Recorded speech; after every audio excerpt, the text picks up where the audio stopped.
கர்த்தராகிய இயேசு கிறிஸ்துவின் நாமத்திற்கு மகிமை உண்டாவதாக. கர்த்தருக்குள் பிரியமானவர்களே, இந்த நாளுக்கான சிந்தனை பகுதியை நாம் கொஞ்சம் நேரம் எடுத்து சிந்திச்சு பார்க்கலாம்.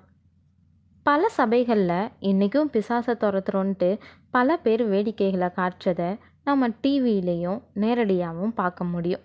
பல விசுவாசிகள் ஒவ்வொரு ஜபத்துலேயும் பிசாசை ஆழ்கடல் சமுத்திரத்தின் ஆழத்தில் கொண்டு போய் ஆழ்த்துறதை கேட்டிருக்க முடியும். சபையில் பங்கெடுக்கக்கூடிய பல வருட விசுவாசி ஒருத்தரை பிசாசு மாம்சத்தில் ஆட்கொள்ள முடியுமான்ற கேள்விக்கு இவங்கக்கிட்ட பதில் இருக்காது. நீங்கள் இப்படி செய்கிறதுக்கு என்ன ஆதாரம்னு இவங்கக்கிட்ட கேட்டால், ஆண்டவராகிய இயேசு கிறிஸ்து பிசாசுகளை துரத்துனாரு, நமக்கும் அதை துரத்துறதுக்கு அதிகாரம் கொடுத்துருக்கிறாருன்னு வசனம் பேசுவாங்க. இதுக்கெல்லாம் காரணம் சரியான சத்தியத்தை அறியாதது அப்படின்றது தான் உண்மை. ஆமாங்க, ஆண்டவராகிய இயேசு கிறிஸ்து இந்த உலகத்தில் வந்திருந்தப்போ அவர் வந்த நோக்கம் நிறைவேறக்கூடாதுன்றதுக்காக பிசாசானவன் நேரடியாக பலவிதமான தாக்குதல்களை அவருடைய ஊழியத்தில் செயல்படுத்தினான். நாம் அவருக்கு நிகரான நபர்கள் கிடையாதுன்றது உண்மை. பிசாசானவனுக்கு நம்ம எதிர்க்க அப்படிப்பட்ட பிரயத்தனங்கள் தேவையில்லைன்றதும் உண்மை. நம்மளுடைய ஆசையை தூண்டினாலேயே நம்ம ஈஸியாக விழுந்துடக்கூடிய அளவுக்கு பலவீனமானவங்க அப்படின்றத பிசாசு நல்லா அறிஞ்சு வச்சுருக்கான். அவன் நம்ம மாம்சத்தை ஆட்கொள்கிறத விட மனசில் குடிக்கொள்ளவே விரும்புகிறான். இதை அறியாமல் நாம் போடக்கூடிய வித்தைகளை பார்த்து அவன் சிரிச்சுக்குவானே தவிர அப்படியேப்பட்ட போலித்தனமான காரியங்கள்னால அவனை நாம் ஜெயிக்க முடியாது. பிசாசுக்கு எதிர்த்து நில்லுங்கள்னு வேதம் நமக்கு சொல்லுது.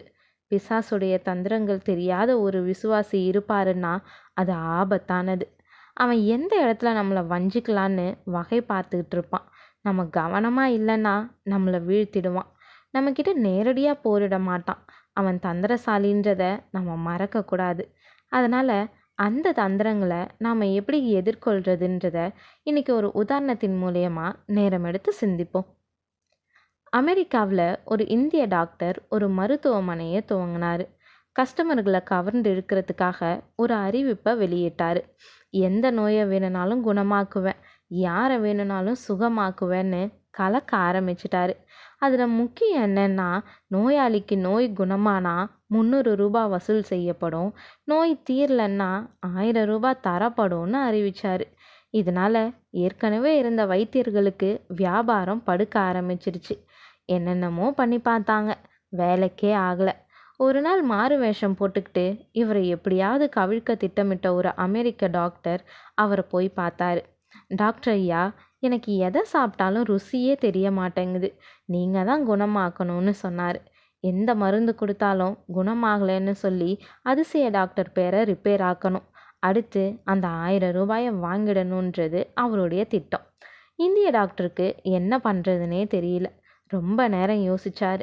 அப்புறம் உதவியாள்கிட்ட, தம்பி அந்த 43ஆம் நம்பர் ஜாடியை எடு அப்படின்னாரு.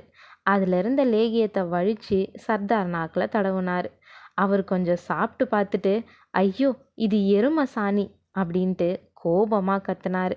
உடனே இந்திய டாக்டர், அட உங்களுக்கு ருசி தெரிய ஆரம்பிச்சிருச்சு, எடுங்க 300 ரூபாயை அப்படின்னு சொல்லி சொன்னார். கேட்ட காசை கொடுத்துட்டு தலையை தொங்க போட்டுக்கிட்டு திரும்பிட்டார் அமெரிக்க டாக்டர். இருந்தாலும் அவருக்கு தோல்வியை ஒப்புக்கொள்ள மனசே இல்லை. ஏமாந்துட்டோமேன்ற கோபத்தில் விட்டதை பிடிக்க 2 வாரம் கழித்து மறுபடியும் டாக்டர்கிட்ட வந்தார் அந்த அமெரிக்க டாக்டர். இப்போ என்ன பிரச்சனைன்னு இந்த டாக்டர் கேட்க, எனக்கு பழசெல்லாம் மறந்துடுச்சு, ஒன்றுமே ஞாபகத்துக்கு வர மாட்டேங்குது அப்படின்னு சொன்னார். இப்போ இந்திய டாக்டருக்கு குழப்பம். என்ன சொன்னாலும் இந்த ஆள் நினைவே இல்லைன்னு சொல்லுவான், என்னத்தை சொல்லி சமாளிக்கிறதுன்னு யோசிச்சுக்கிட்டே இருந்தார். டாக்டருக்கு மனசுக்குள்ளே ஒரு தெளிவு வந்துச்சு. திடீர்னு அவருடைய உதவியாளர்கிட்ட, அந்த 43ஆம் நம்பர் ஜாடியை எடு அப்படின்னாரு. ஐயோ டாக்டர், அது எருமை சாணி அப்படின்னாரு அமெரிக்க டாக்டர். அப்போ உங்களுக்கு ஞாபகம் அதிகமாக இருக்குது, 300 ரூபாயை வச்சுட்டு கிளம்புங்க அப்படின்னு சொல்லிட்டாரு. பிரியமானவர்களே, பிசாசு தந்திரமுள்ளவன். அவன் நம்மளை எதிர்க்க நேரடியாக வர்றது கிடையாது, நம்மளை வீழ்த்த எப்பயுமே வகை பார்ப்பான். நம்ம எந்த இடத்துல பலவீனமாக இருக்கிறோம், நம்மளை எப்படி அடிமையாக்கலான்னு நோட்டம் பார்ப்பான். நமக்கு தேவனை விட எது மேலே அதிக ஆசை இருக்குதுன்னு அவனுக்கு தெரியும். அதில் நம்மளை நிர்பந்தப்படுத்தி நம்மளை அடிமையாக்கி அழிக்க நினைக்கிறவன் அவன். நம்ம அதையெல்லாம் கவனிக்காமல் பிசாசுக்கு எதிராக வெறும் வார்த்தைகளை பேசிக்கிட்டு இருக்கிறது வீணான ஒன்று. அவன் நம்மளுடைய சரீரத்தில் இருந்துக்கிட்டு நம்மளை ஒன்றுமே செய்ய முடியாது. ஆனால் நம்மளுடைய இருதயத்தில் இருந்து நம்மளை இருட்டின் பிள்ளையாக நடத்த முடியும். ரட்சிக்கப்பட்ட பிள்ளைங்க இடம் கொடுத்தா அவன் இருதயத்தில் பாவ இனத்தை வளர்த்துட்டு தேவனுடைய நன்மையை காண முடியாத குருடர்களாக நம்மளை குருட்டாட்டத்தில் நடத்த முடியும். அவன் வரக்கூடிய வழியை நாம் அறியணும்னா அதுக்கு நாம் ஆவியானவருக்கு செவி கொடுக்கணும். அவர் நமக்கு பாவத்தை குறித்தும் நீதியை குறித்தும் டெய்லியும் போதிக்கிறவராக இருக்கிறாரு.